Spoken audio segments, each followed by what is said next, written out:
마가복음 9장 38절에서 50절입니다. 요한이 예수께 여짜오되 선생님, 우리를 따르지 않는 어떤 자가 주의 이름으로 귀신을 내쫓는 것을 우리가 보고 우리를 따르지 아니하므로 금하였나이다. 예수께서 이르시되 금하지 말라. 내 이름을 의탁하여 능한 일을 행하고 즉시로 나를 비방할 자가 없느니라. 우리를 반대하지 않는 자는 우리를 위하는 자니라. 누구든지 너희가 그리스도에게 속한 자라 하여 물 한 그릇이라도 주면 내가 진실로 너희에게 이르노니 그가 결코 상을 잃지 않으리라. 또 누구든지 나를 믿는 이 작은 자들 중 하나라도 실족하게 하면 차라리 연자 맷돌이 그 목에 매여 바다에 던져지는 것이 나으리라. 만일 내 손이 너를 범죄하게 하거든 찍어버리라. 장애인으로 영생에 들어가는 것이 두 손을 가지고 지옥 곧 꺼지지 않는 불에 들어가는 것보다 나으니라. 만일 내 발이 너를 범죄하게 하거든 찍어버리라. 발이 저는 자로 영생에 들어가는 것이 두 발을 가지고 지옥에 던져지는 것보다 나으니라. 만일 내 눈이 너를 범죄하게 하거든 빼버리라. 한 눈으로 하나님 나라에 들어가는 것이 두 눈을 가지고 지옥에 던져지는 것보다 나으니라. 거기에서는 구더기도 죽지 않고 불도 꺼지지 아니하리라. 사람마다 불로써 소금치듯 함을 받으리라. 소금은 좋은 것이로되 만일 소금이 그 맛을 잃으면 무엇으로 이를 짜게 하리요. 너희 속에 소금을 두고 서로 화목하라 하시니라. 아멘. 41절에서 말씀하지요. 그리스도에게 속한 자에게는 물 한 그릇이라도 대접하게 되면 결코 상을 잃지 않을 것이다. 그러면 누가 그리스도에게 속한 자냐? 그리스도에게 속한 자는 작은 것이라도 절대로 헛된 것이 없다. 오늘 저와 여러분들이 그리스도에 속한 자가 되기를 주의 이름으로 축원합니다. 오늘 38절로 50절의 말씀은 그리스도인이 저와 여러분을 향해서 주시는 말씀이에요. 세 가지를 말씀하거든요. 첫 번째로는 모든 그리스도 복음 안에 있는 사람들은 포용해라.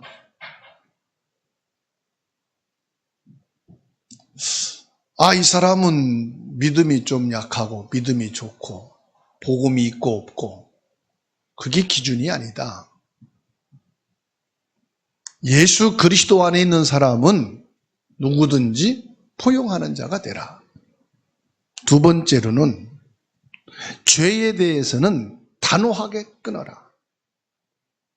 죄를 용납하지 말아라. 그래서 세 번째에서는 화목해라. 이렇게 세 가지를 말씀하시죠. 포용은 밖을 향하여 모든 믿음의 사람을 향한 관대함을 가지라는 것이요. 죄에 대함은 우리 내면, 우리 안에 있으니까 이해하고 눈 감아주고 넘어가지 말고 엄격하게 죄에 대한 부분은 잘라내라. 그리고 화목에 대해서는 서로가 그리스도의 사랑으로 따뜻하게, 그리스도의 복음으로 화목한 자가 되라. 이렇게 말씀을 하고 계셔요. 38절로 41절의 말씀은요, 우리만이라고 하는 경계, 울타리를 벗어버리라고 말씀하고 있습니다. 오늘 제자 요한이 예수님께 말하죠. 어떤 사람이 주의 이름으로 귀신을 내쫓는 것을 보고 우리를 따르라고 말을 했더니 따르지 아니해서 더 이상 예수 그리스도의 이름으로 능력을 행하고 예수 그리스도의 이름을 말하지 말라고 했습니다. 이렇게 예수님께 말을 하지요. 지금 제자들 마음속에는요, 우리와 함께 하지 않는 사람은 대적이다, 이런 의식을 가지고 있었어요.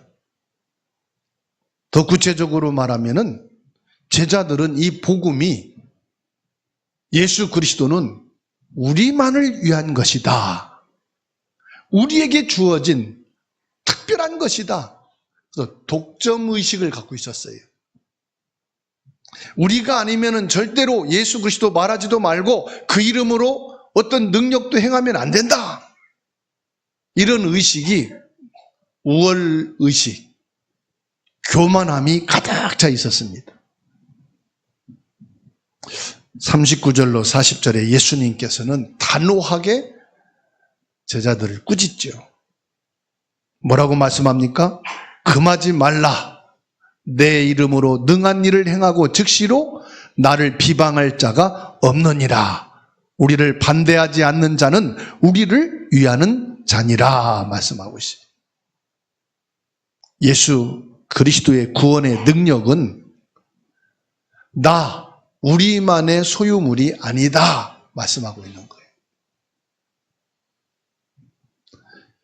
예수 그리스도의 이름으로 모든 사람을 살리고 모든 사람에게 하나님이 함께 하시는 분이시지, 특별하게 우리만 하나님이 함께 하는 것이 아니다 하는 말씀이에요. 우리가 신앙생활 하다 보면은 우리만이라는 우월감에 잡힐 때가 많아요.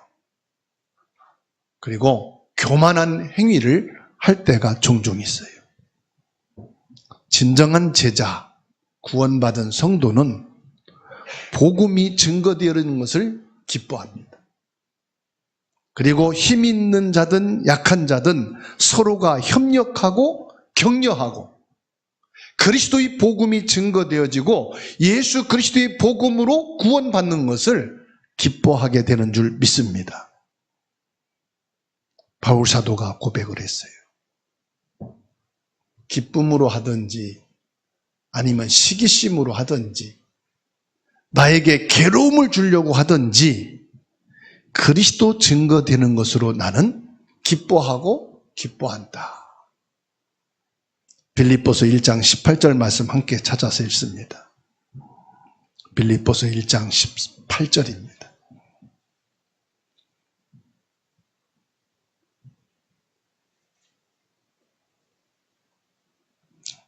읽습니다. 그러면 무엇이냐?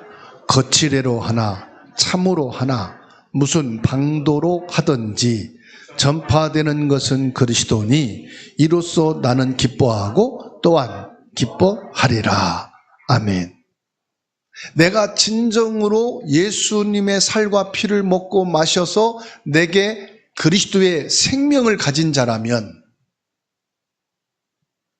어떤 방법으로 어떤 의도에서 하든지 그리스도를 증거하는 것이 당연히 기쁘고 감사한 거잖아요. 내가 사랑하는 자녀가 있는데 이 자녀를 내가 보면서 옷이 없구나, 옷을 하나 사줘야 되겠네. 나랑 가깝지도 않은 사람이 우리 자녀를 보고 옷을 한 벌 사다 줬다. 내가 옷을 주려고 했는데 저 사람이 먼저 사다 줬네? 기쁜 일인가요? 시기할 일인가요? 기쁜 일이죠. 내 사랑하는 자식을 위해서 저 사람이 선물까지 저렇게 옷을 사다 먼저 줬으니까 기쁘고 감사하지 않습니까? 근데 내가 미워한단 말이에요. 저놈은 신발 다 떨어졌는데 맨발로 살아야 돼. 신발 서져서 뭐해? 진짜 미워해. 죽도록 미워해. 그런데 이웃에 있는 사람이 신발을 사줬어. 기뻐요, 슬퍼요? 슬프지. 내가 미워하는데 사줬으니까. 맨발로 살기를 원하는데. 내가 그리스도를 만난 게 너무 기쁘고 예수 그리스도를 통해 구원받은 것이 너무 감사하다. 예수 그리스도 증거하는 사람들 보면은 참 감사하다. 그런 마음 생기는 게 그리스도의 사람이라고 저는 믿습니다. 그리스도의 참된 제자는 내가 꼭 그리스도를 증거하고 내가 그리스도를 증거해서 그 사람이 귀신 떠나가고 질병이 치유되고 구원을 받게 됐다. 내가 아니라도 감사해. 내가 하려고 했는데. 아니. 제가 캠프를 갔더니 어느 분이 목사님 내가 화가 나서 죽겠어요. 왜요? 1년 전에 내가 그렇게 찾아가서 전도하고 복음 받으라고 해도 관심도 없더니 내가 지난주 어느 교회 갔더니 그 교회에서 예배 드리고 있더라고요. 기분 나빠가지고. 구원 받은 거 맞아요? 감사한 일이잖아. 그래도 내가 할 때는 막 슬기도 안 하고 반응도 안 하더니 그러면 되겠어요? 하나님 볼 땐 되지. 하나님 볼 땐 감사한 거지. 하나님 시간표가 그렇게 된 거 아니겠어? 그 말 하면서도 제 마음에 찔렸어요. 나는 과연 그럴까? 바울은 진짜 그리스도를 만난 사람. 진짜 예수님의 생명을 가진 자예요. 그렇기 때문에 거칠애로 하든 진심으로 하든 나에게 어떤 슬픔과 나를 곤고함에 처하게 하려고 하든 그리스도가 증거된 것이 기쁘고 기쁘지 않겠냐. 그게 구원받은 사람의 심정 아니냐. 민수기 11장 29절에 모세가 그에게 이르되 내가 나를 두고 시기하느냐? 여호와께서 그의 영을 모든 백성에게 주사 다 선지자가 되게 하시기를 원하노라.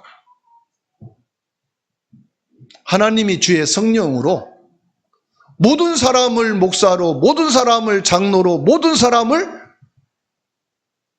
다 하나님의 일하는 사람으로 세울 수도 있어요, 없어요?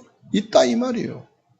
그런데 하나님이 나 같은 사람에게 주의 성령으로 임재하셔서 하나님의 종으로 삼아주시고 장로로, 권사로, 집사로, 성도로 세워주신 게 너무 기쁘고 감사하구나. 이게 있는 것이 정상이다 이 말이죠.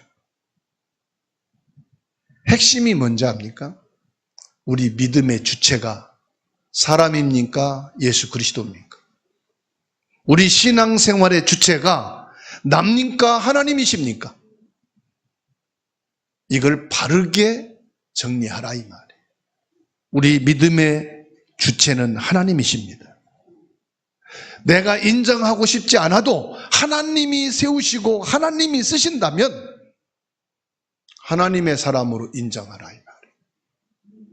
옆에 분하고 인사합시다. 당신은 하나님의 사람입니다. 내 기준으로는 모자래. 내가 볼 때는 저 사람은 아주 형편없어. 그런데도 하나님이 그를 세우셨다면 인정해야 돼요. 기분 나빠도 인정해야 돼. 그렇죠? 우리 남편, 우리 아내, 우리 부모, 우리 자식을 하나님이 세우셨구나. 부모로 세우신 것이 하나님이. 이 자녀를 나에게서 주신 것도 하나님이셔요. 하나님의 주체를 인정합시다. 기분 나빠도 인정해야 돼요. 속상해도 인정해야 돼요. 하나님이 세우신 거라니까. 42절로 48절입니다. 걸림돌을 제거하라고 말씀합니다. 작은 자에게 죄를 짓는 것은 심각하다는 것을 지금 말씀하고 있어요. 예수님은 섬김의 대상이었던 작은 자, 어린아이에 관하여서 경고하고 계십니다. 42절 볼까요? 누구든지 나를 믿는 이 작은 자들 중 하나라도 실족하게 하면 차라리 연자 맷돌이 그 목에 매여 바다에 던져지는 것이 나으니라.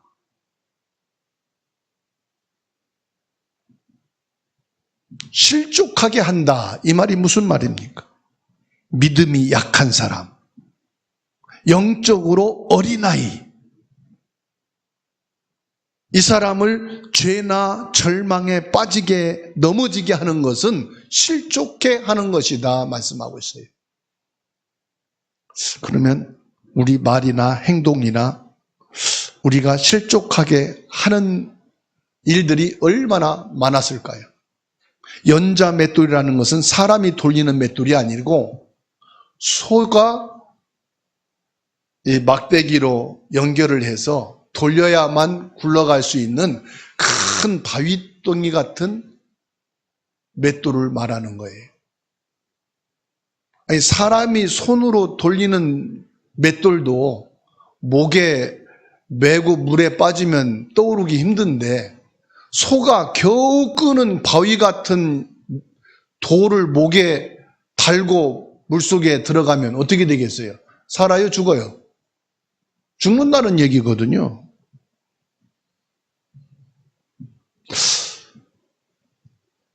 저와 여러분들이 살면서 믿음이 약한 사람, 영적으로 어린아이와 같은 사람을 죄와 절망에 빠지게 할 때가 종종 있지요. 그래서 예수님이 말씀합니다. 마태복음 18장 7절입니다. 찾아서 같이 읽습니다. 마태복음 18장 7절 읽습니다. 실족하게 하는 일이 없을 수는 없으나 실족하게 하는 그 사람에게는 화가 있도다.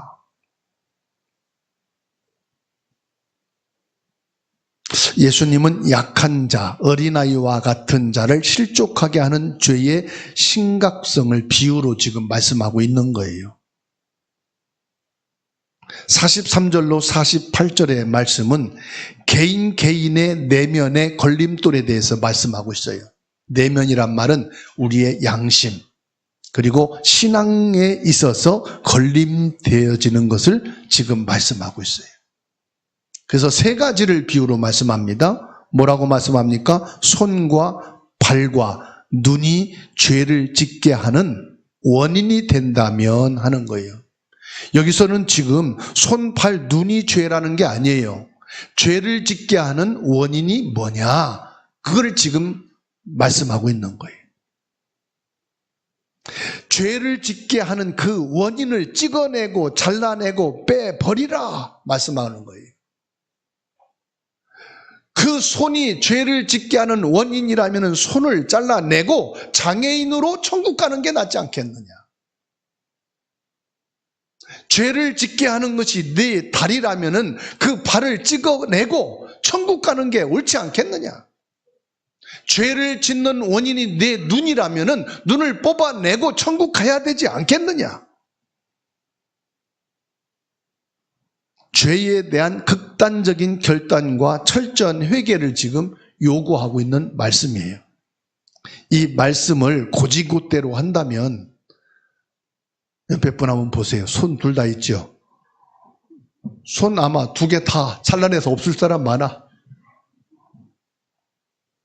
이 말씀을 율법적으로 한다면은 다 다리 두 개 없어야 돼.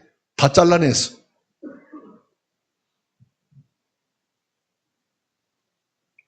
눈은 어떻습니까?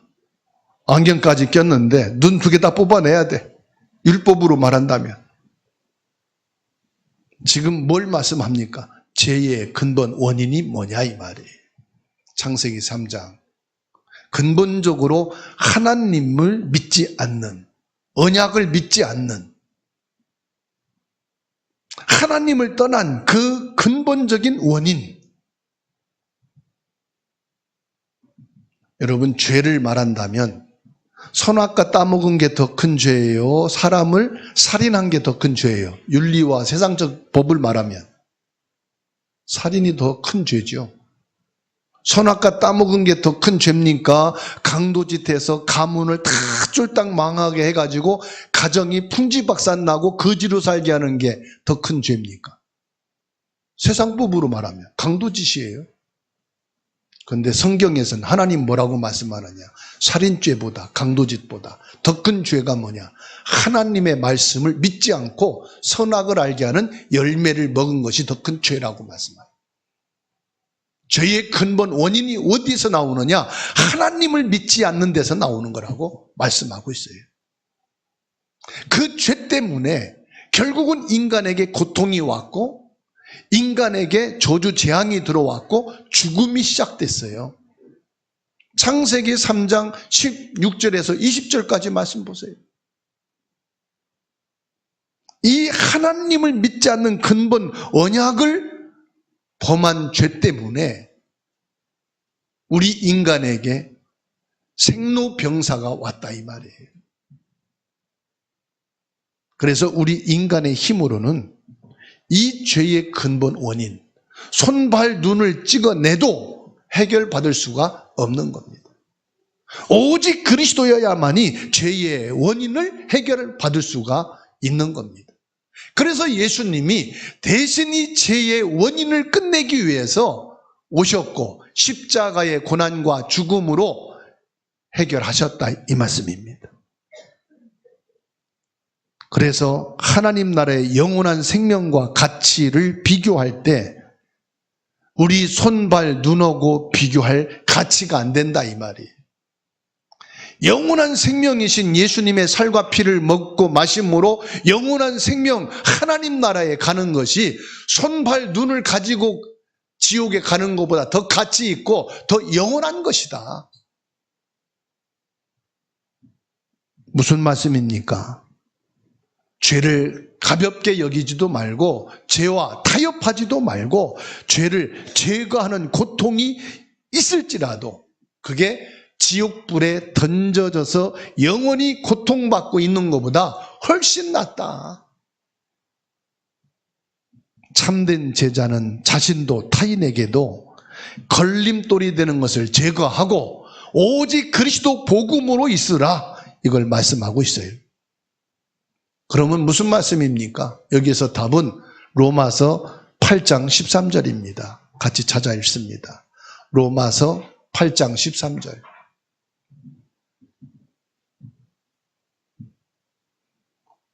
로마서 8장 13절 같이 읽습니다. 너희가 육신대로 살면 반드시 죽을 것이로되 영으로서 몸의 행실을 죽이면 살리리니. 육신대로 사는 게 뭐지요? 사람이 손, 발, 눈 빼버리면은 살 수가 없어요. 그렇죠? 손, 발, 눈으로 산다. 무슨 말이냐? 육신을 가지고 육신을 위해서 살면은 그냥 그건 죽음으로 끝나는 것이지만은 영으로 이 말은 성령으로 너희 몸의 행실을 죽이면 산다. 즉 너의 손과 발과 눈을 성령의 사람으로 성령의 인도받는 삶을 살게 될 때에 영원한 생명을 얻게 되고 영원한 천국 백성으로 있게 된다 이 말씀이에요. 예화를 하나 들을게요. 농부가 밭을 갈고 있어요. 근데 맹독을 가진 이 독사에게 물려버린 거예요. 이 맹독은 삽시간에 온몸이 퍼져서 죽을 수 있어요. 이 농부의 결단은 둘 중에 하나예요. 옆에 있는 연장으로 독사에게 물린 그 발을 절단해내든지 아니면은 그대로 독이 퍼져서 죽든지 둘 중에 하나를 선택을 해야 돼. 자, 여러분이 이 독에 맞았다면 이 맹독을 가진 독사에게 물렸다면 어떤 선택을 할까요? 네? 네. 살려면 그래야 되잖아. 그렇죠? 죽으려면은 그대로 그냥 버텨야 되고요. 죄는 독사에게 물린 독과 같아요. 바로 사단에게 이 죄의 독을 맞은 거예요.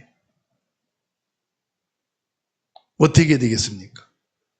우리의 삶은 이 사단의 죄의 독에 맞아서 방치되어진 상태, 죄가 습관이 되어 있어요.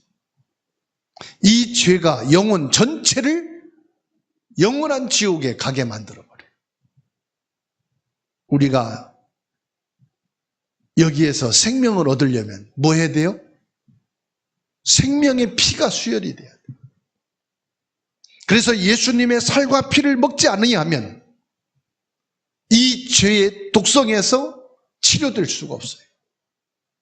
죄의 욕망에 끊어버리지 않으면 나는 죽을 수밖에 없는 거예요.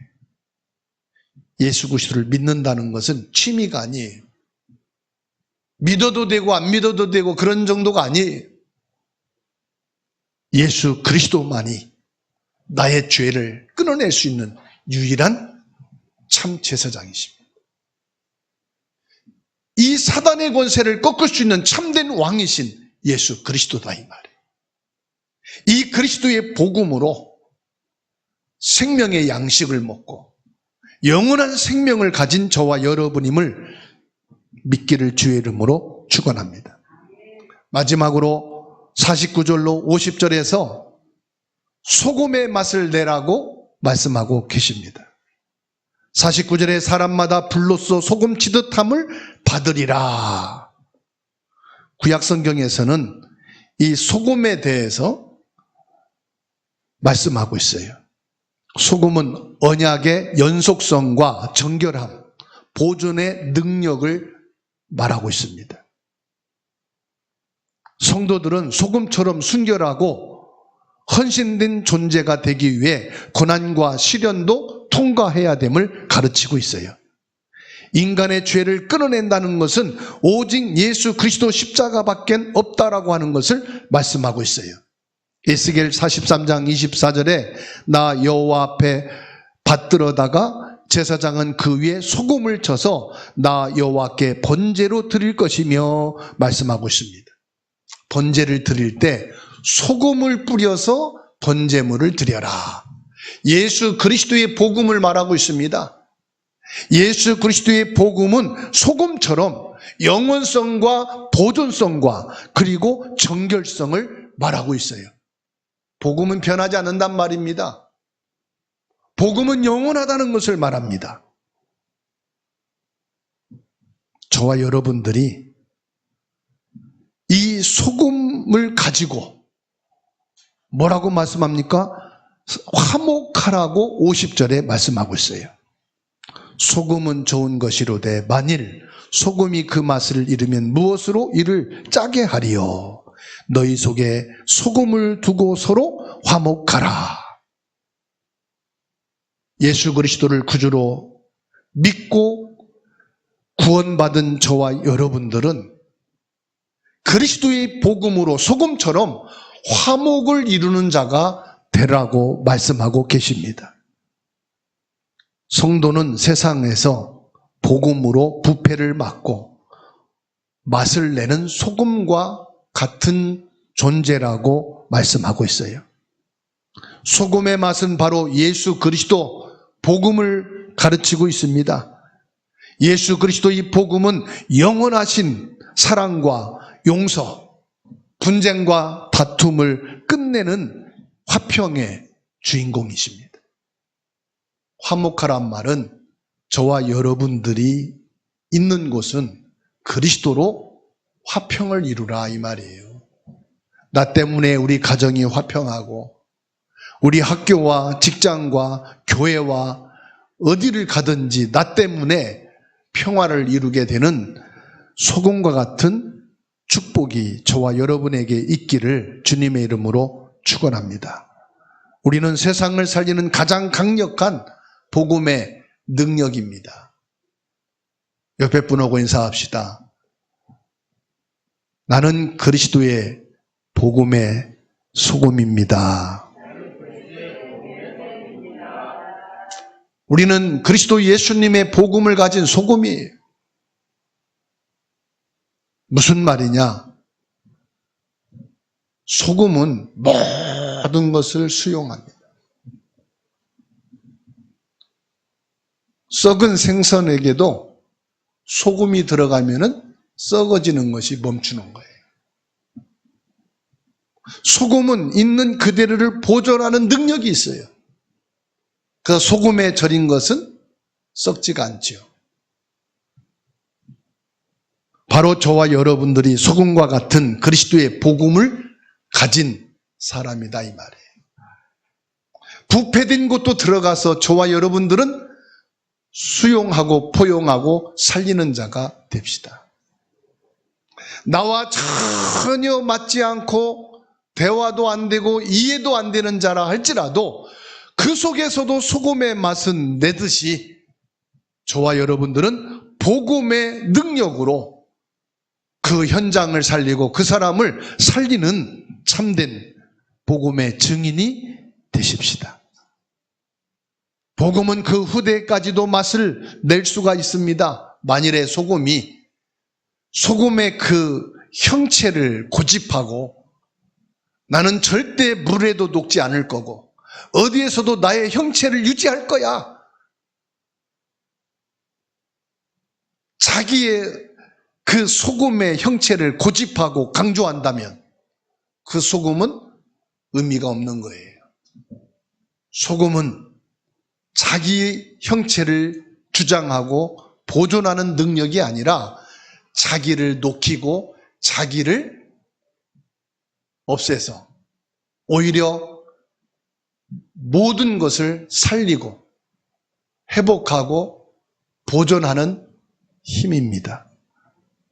예수 그리스도의 복음의 순수한 소금의 맛을 회복합시다. 서로 화목하여 세상을 복음의 맛으로 살려내는 참된 전도자여 선교와 후대의 증인이 되기를 주의 이름으로 축원합니다. 정리하겠습니다. 첫 번째로 나만 옳다는 영적인 교만을 버립시다. 나만 잘 깨닫고 나만 잘 믿고 나만 신앙이 좋다라고 하는 이 우월감과 교만함을 버립시다. 두 번째로 내 안에 죄악된 습관을 도려내는 영적인 수술을 두려워하지 맙시다. 하나님이 내게 주신 이 모든 손과 발과 눈과 모든 지체는 그리스도 예수 복음 안에서 성전이 되어진 줄로 믿습니다. 이 몸을 육신을 위해서 사용하는 것이 아니라 전능하신 하나님의 영광을 위하여 헌신되어지고 쓰임받게 되는 축복이 있기를 바랍니다. 세 번째로 십자가의 소금을 내 마음에 두어 분쟁이 있는 곳에 화평을 이루는 참된 성도여 그리스도의 제자의 증인 응답이 있기를 주님의 이름으로 축원합니다.